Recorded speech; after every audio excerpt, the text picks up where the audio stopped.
See? This is what these self-appointed guardians of humanity are really about. Cashing in on their image, shilling for whoever's got the deepest pockets.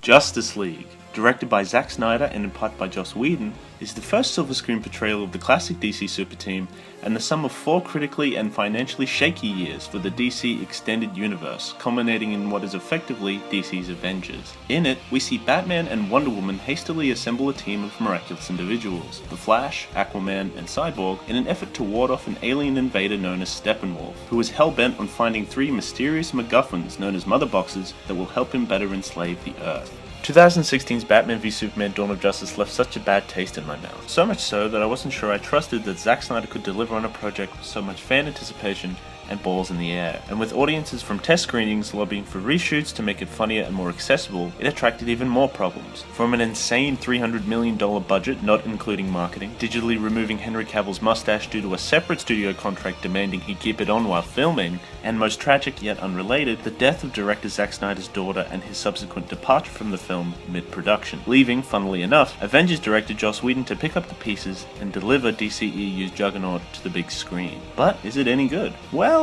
to put it simply, Justice League isn't unwatchable like its predecessor, but it also isn't striving to be anything too complex in its plot. I feel it's very comfortable being a film that's simply a coherent superhero action romp, and on that level it definitely succeeds, and I had a great time. Having to introduce 3 completely new lead characters in one film is hard, but Justice League does a pretty good job considering, with Ray Fisher's Cyborg being my personal favourite, as Fisher's performance is moody, brooding, and mysterious, yet totally enthralling, and the implications of his ability in the modern world are fascinating to explore. When's his movie coming out? Aquaman is pretty cool too. I was unsure whether DC would oversteer in their attempt to make Aquaman less of a parody, but luckily they don't.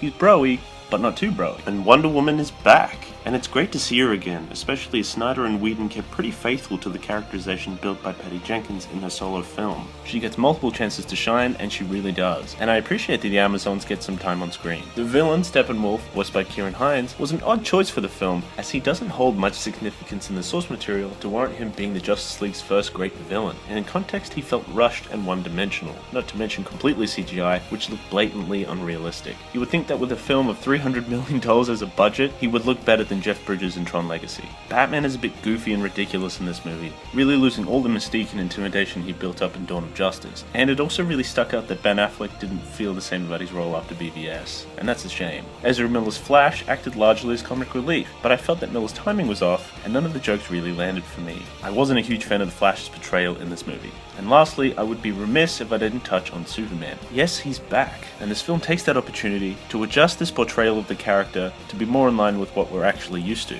A Superman that smiles and saves people. But I still don't like that he barely has any character, and what little we know about him hinges on this bizarre relationship he has with Lois Lane. Oh, and his digital upper lip is super distracting. Damn you, Mustache Gate! So there you have it. In the end, Justice League is a $300 million Saturday morning cartoon, but not in a bad way. It's not the best DCEU offering, but it's certainly not the worst. It is, you might say, in a league of its own.